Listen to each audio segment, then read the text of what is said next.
Okay,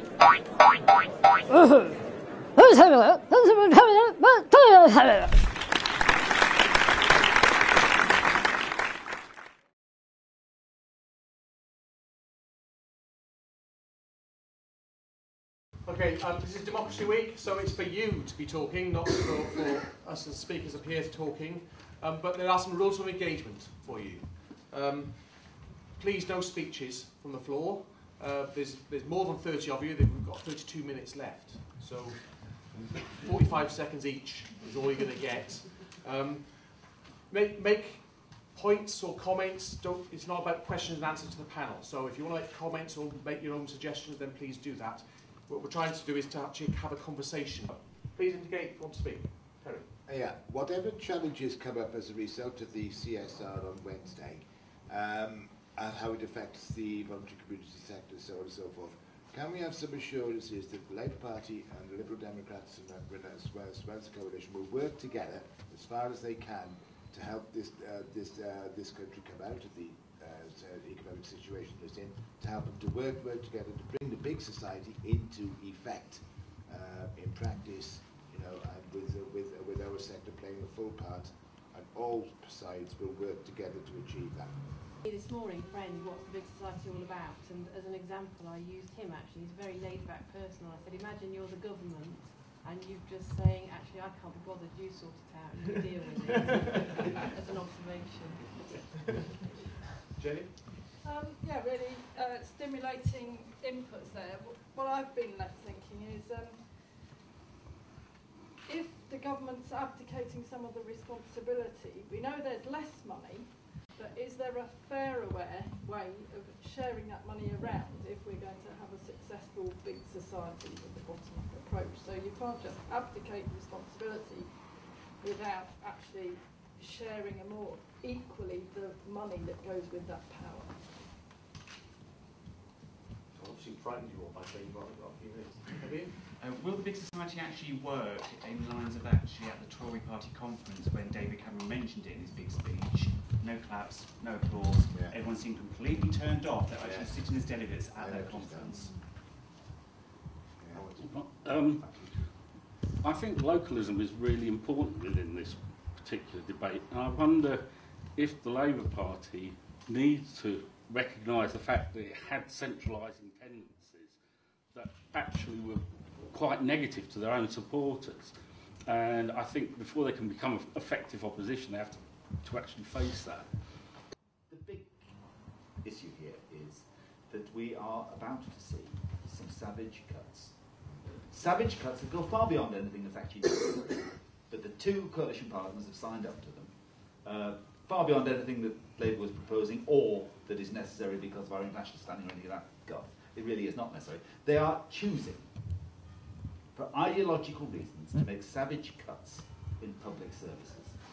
Spending of central, national, local government, exactly as it's set out here. You know, that's the choice, as they see it. That was the Conservative document.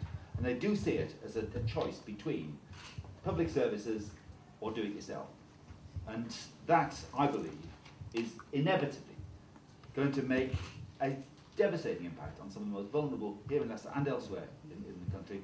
It's going to inevitably affect, and there's lots of people here from a number of voluntary groups, it's inevitably going to affect the funding and support that you get to help and to work with those vulnerable people.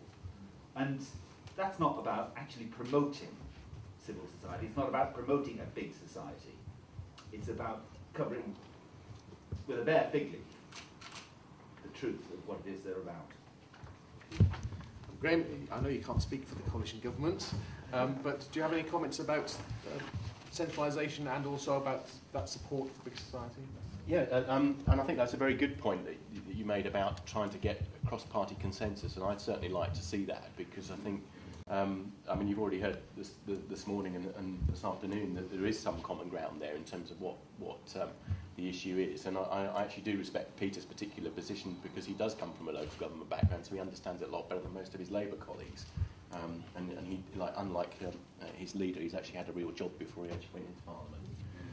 I think the key thing is, from my perspective, that this is not about a smokescreen for savage cuts. And I don't want to get into a debate on the global economy. I teach that. I can quite happily engage in that if that's what we want to do. But I think the reality is that we are in an economic situation that we have not seen the like of since the Second World War, if not possibly since the Great Depression itself.